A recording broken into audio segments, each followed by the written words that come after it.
Hi Virgo, welcome to your November 2023 Astro-Tarot with me, Raphael from Radiant Reality. It's an absolute pleasure to have you.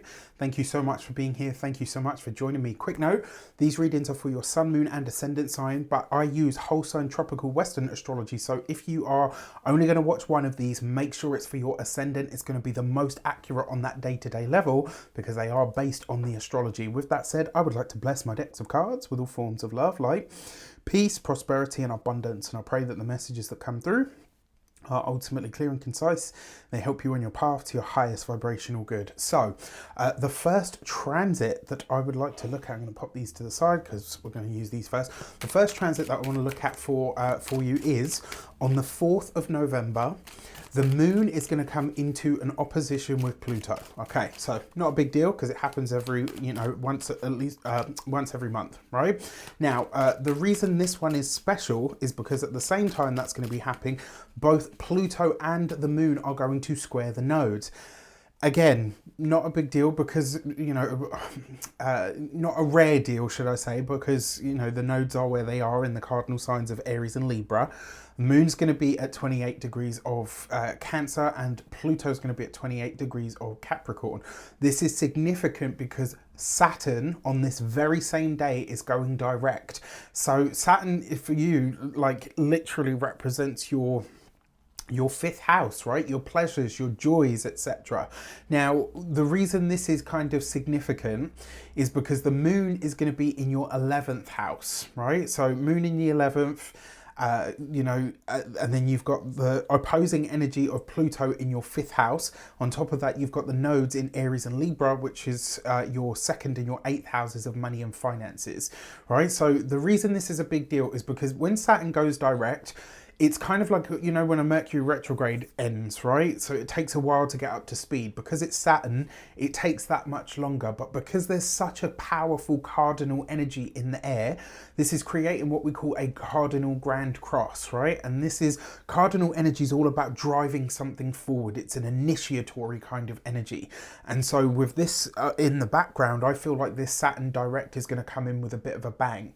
So the moon in your 11th house is showing you your need for a deeper connection to your future plans, or maybe even like at the moment you might feel like you have a need to really dream your future, to really start thinking about what it is that you want from the future. It might also be that you need a boost from friends or even a benefactor of some sort. This could be like almost where you say to yourself, you know what, I need new friends, I need new group associations, I need more stimulus in my life in some regard.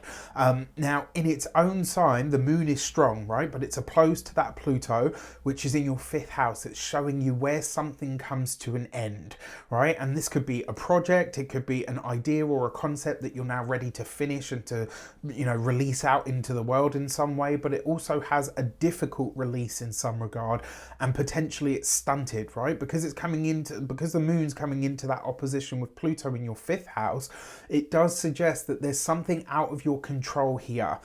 Since this is I see this as kind of like the beginning of the end of something, all right? So both moon and Pluto are squaring the nodes. There's a fated feel to this, right? It's almost like around your finances, your money, your resources, like something has been a waste of money or time, and you kind of say to yourself, okay, you know what, I'm ready to draw a line under that now. It's almost like you can take take it on the chin and say, you know what, there's something better that I can do with this. Saturn goes direct in your 7th house, right? So this is going to be powerful because yes, sorry, I don't know why earlier I said your 5th house. Saturn rules your 5th house, and interestingly enough, your 6th house, because it also rules Aquarius, right? But Saturn goes direct in your 7th house, and it's powerful because it means that you'll be getting that push forward from all of this cardinal energy when it comes, and it makes you determined to get ahead, to find the right contracts, the right connections, the right people that can be great for you. Even if it's a difficult beginning, I actually think this could be great. So for this, you have the 7 of Pentacles. You're going to need to exercise patience, diligence, due care, right? With the Ace of Pentacles, but the rewards are absolutely there. Look at this with the Empress, right? This is beautiful.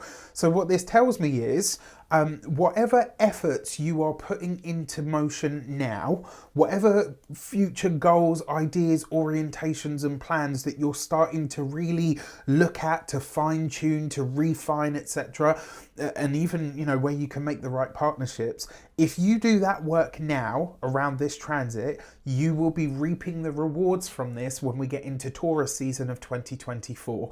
This is a really good moment to tap into this energy. What it also says is, you know, in terms of this month, there's going to be a lot of effort, but it's kind of like, you know, it's the Seven of Pentacles with the Empress and the Ace of Pentacles. This is like whistle while you work. Do you know what I mean? Like a spoonful of sugar has a sugar. Like, do you know what I mean? It's almost like, you know, it's hard work, but you're like, you know what, I can grin and bear this because I know what it's going to lead to.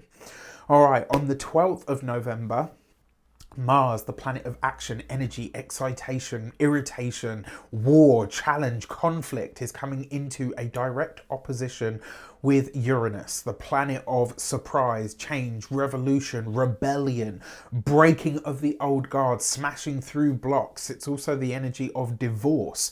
Now, interestingly enough, this is happening for you across the 3rd and 9th house axis, right? So the 3rd house is all about your local environment and how you live in the place that you live. It's the commutes that you do every day. It's the websites that you use every day. It's communications as well as siblings.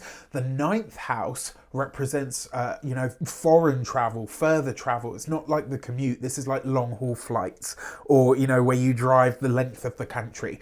It's also higher education, right? So if the 3rd house is your skills and the education, or the, you know, the knowledge that you use on a daily level, the 9th house is the knowledge and information that you gather over a period of time that expands your mind and your philosophies. It's also a very spiritual space. Now, that being said, what happens when an unstoppable force, Mars, all about that driving forward, meets an immovable object, Uranus, in the sign of Taurus, which is fixed Earth? That's not budging, right? So this is explosive.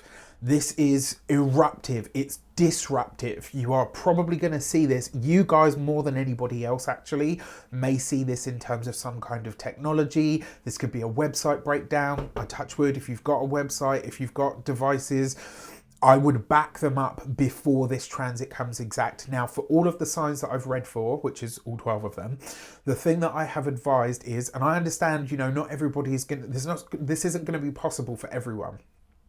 But if it is, please heed this, right? If you can, from the 10th to the 14th of November, if you can, in fact, prior to the 10th of November, if you can back up your hard drives, fortify your passwords, do all of that kind of stuff. If you can do that before the 10th of November, please absolutely do.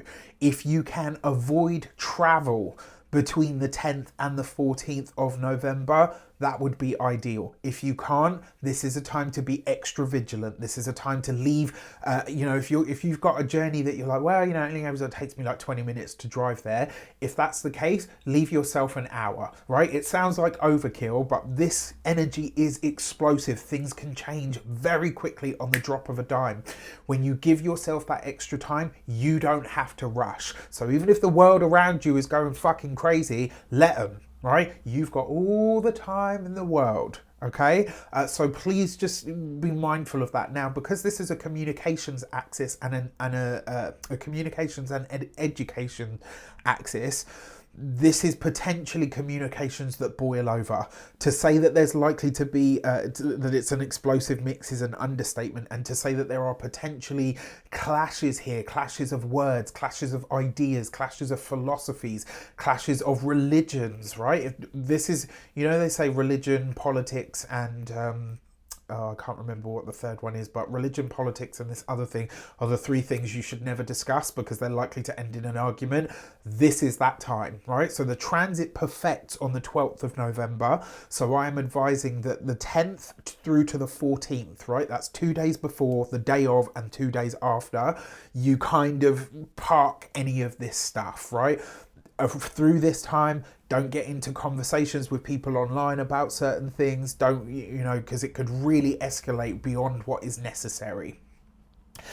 This could also be with an authority figure as well, because the ninth house is those. So coaches, gurus, teachers, people that you look up to, or people that have more knowledge than you supposedly. Uranus rules your sixth house, so it's likely to have something to do with your work, right? The third house is also your work. It's the skills that you use. It's where you commute to every day, who you can communicate with every day. This could also be siblings, right? This could be that you and a sibling have an absolute barmy, so just watch out for this.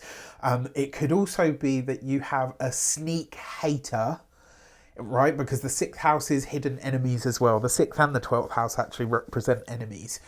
And so this could be in some that you've had someone in the background all along, and at this time they're revealed, or they reveal themselves, like in an outright sort of scathing attack, or, you know, whatever it is. They say something about you and you're like, yeah, you know what, all this time you've been waiting in the wings to see me fall on my face. Cool, that says more about them than it does about you, right? Now they're revealed and you are not here for it. And it might be because it's somebody that you considered a friend or somebody that you really cared for. This, like, I've only seen Virgos, like, I've only ever seen 2 Virgo people really lose their temper. And I gotta say, girl, you guys are... yeah, I mean, every sign, right? Every sign has a duality to it, but I wonder, just be mindful, all right? So you've got the Knight of Swords. That's a conflict card with the King of Pentacles, usually an earth sign male, Taurus, Capricorn, Virgo, and with the 2 of Cups. So watch out for partnerships here. Partnerships, collaborations, people that you are working with or working around. Just watch out for that. And in terms of the commute that you do, whether this is, you know, short distance or long distance travel that you're doing around this time, please be very careful. Just be really, really careful. And as I say, right, it's not guaranteed that everybody's going to have a problem. This could be a vehicle breakdown, because Mars and Uranus both rule technology. The third house is very much your car or your vehicle. It could be a breakdown of some sort. It could be the breakdown of communications at this time as well, especially between like you and a significant other, or potentially even a sibling. On the 18th of November, Mars is coming into its Cazimi, right? So this is Mars is coming into a total conjunction with the Sun. When a planet goes Cazimi, it's said to be reborn, reformed, re-energized. It's kind of like, you know, when the Sun comes into your own sign, you feel invigorated, you've got more vitality. Mars is being reborn, and Mars is being reborn in its own sign of Scorpio, right? So Mars is the ancient ruler of Scorpio.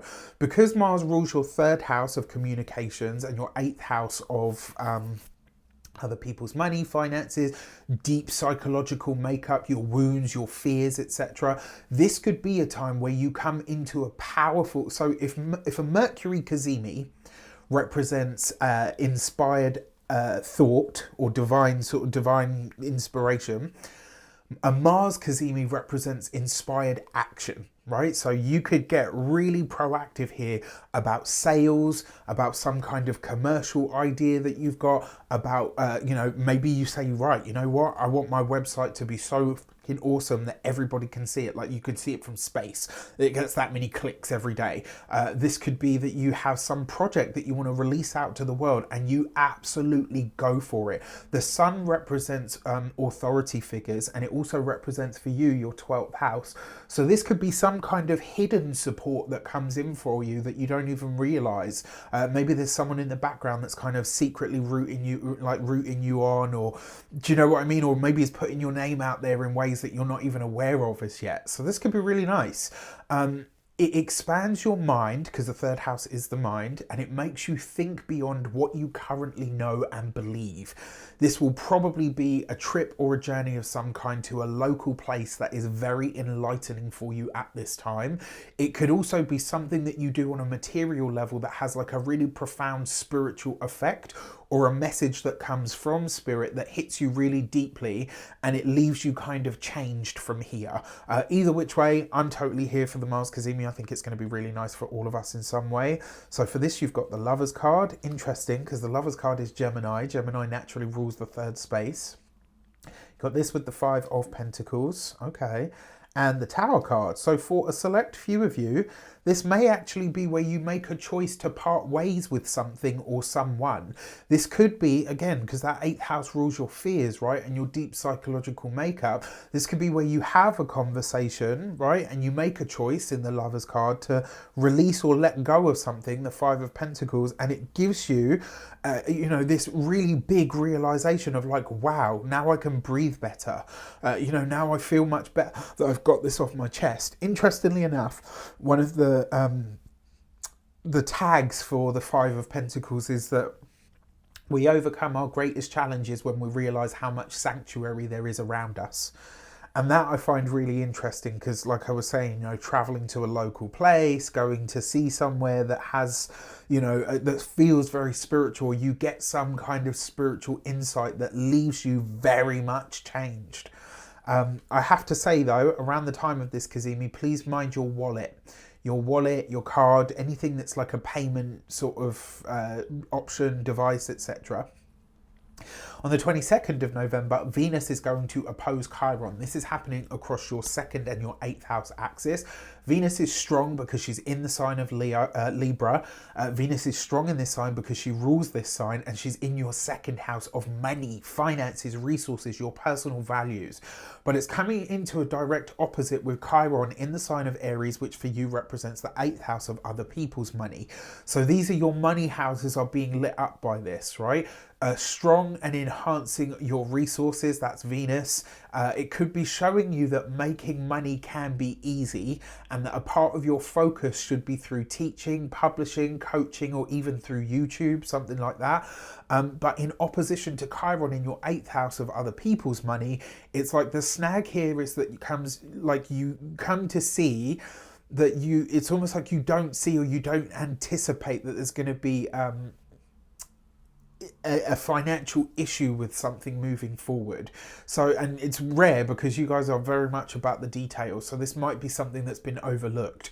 What's more, is probably going to highlight to you some reason, the reason for what's come about, and it might be that your own fear or your own projection around money and finances is actually the thing that's stopping you from achieving your abundance or gaining some kind of new financial footing. The other thing with Chiron in Aries, this shows us, it highlights to us what it's cost you to be yourself in a specific area of your life. And because this is in your 8th house, this is other people's money, you know, financial commitments and connections, even fears as well. This could be you sort of really getting a glimpse of how you get in your own way financially. All right, so for this you have the Hanged Man with the Queen of Cups. So she's likely to be a Pisces woman, and then you've got the Wheel of Fortune. So she's like a Pisces woman could help you with this. This could be a conversation that you have with somebody. It could be somebody that really gives you a powerful insight, or even gives you a sort of nudge in the right direction. And interestingly enough, Venus rules women. So whatever financial issue shows up for you, a woman could help you out of that situation. It will require you to be sort of very honest about how you feel about something, and that honesty about your feelings, I think, is what creates the ability to move forward. And then finally, on the 25th of November, Mars moves into the sign of Sagittarius. This is Mars coming into the 4th house for you, right? So it's giving you an emotional laxative. You know, sorry for the TMI, right? Sorry for the images that might come up. But I think this will give you the push that you need to get something off your chest. And at this point, though, because Mercury's in this 4th house as well, that's your ruling planet, and the Sun is also in this house as well at the same time, there's a lot of focus on home, family, property, real estate, and also your emotional outlook. But because that Mercury's there, it's like you're able to verbalize how you actually feel. Mars is giving you the impetus and the bravery to say, like, actually, this is how I really feel about this situation, and I just got to speak up about it. And then the Sun being there as well as the ruler of your 12th house, it's giving you the chance to really illuminate something that you feel from a very deep space within. I think this is going to be like, it's helping you express your deeper emotions for sure, and I do think that it's going to be a welcome relief. And once it's like, you might not, once you kind of start, you might not be able to stop sort of truth speaking, right? It might just kind of roll out, but it's good because this is it. Let it come, let it out. Whatever this is, just let it ride, because it's ultimately going to be very cathartic for you. I really like this Mars in the fourth for DIY around the house. I love it when it comes to making home more secure, making it more your base of operations, doing all of that kind of stuff. For this, you've got the Four of Swords. Take your time with it. With the Seven of Swords, whatever secret or whatever you have been biting your tongue on, it's now time for you to open up and say what you need to say. And with that World card, once you do, like, the key to the next level of life, whatever that means to you, is literally you speaking up on whatever it is that you've been holding in your heart. It's time to let those things out. Okay, and then for your lunations, for your new moon and full moon, ooh, something new. All right, so for your new moon in the sign of Scorpio, this for you is happening in your third house, right? That card seems to want out. Look at that. All right, whoa. So this card basically speaks about whatever has a difficult beginning usually has a blessed life. All right, so, and this is actually true of children. For those of you that have had children, I'm sure you can attest to this. If you have a really sick baby or a really sick child, they tend to go on to be very healthy as adults. But this, yes, this new moon could be a little bit intense. There's no getting around that. But whatever it is that's initiated at this point, and your third house is getting a lot of attention this month, whatever is going on there, it starts this month, and it will go really well. Now, in terms of your career, you've got the Gate 17 and Opinions. This is basically, like when they say, like, lions don't lose sleep over the opinions of sheep. This is very much that. But because this is like a 10th house full moon, this makes you more like when the full moon happens in your 10th, when it happens in your 1st, and sometimes actually when it happens in your 6th, this will light you up. Excuse me. All right, this will really help you be amplified in some way. It will help you really get noticed or be seen in some way. So I actually really like this. But with that, with the sweets come the sours, right? And so at this time, you might become acutely aware that there are haters, or there's someone that has presented as a friend, but in the background, they've always been kind of, and it's like almost like at this point, you could see it. You could see it in the clear light of day. And when you do, you're like, fuck. I can't, what I mean? I can't unsee that. I can't unknow that. If you would like to get your own personal Astro Tarot scope done with me, we delve into your chart, we look at what's coming up for you. It's a lot of fun. I'm having great feedback from my clients with this. So if you want to get yours personally, you can do that on the link in the description box below. With that said, I wish you an abundance of all of that good stuff. Let me know in the comments how it shapes up. Take care, and I'll see you soon.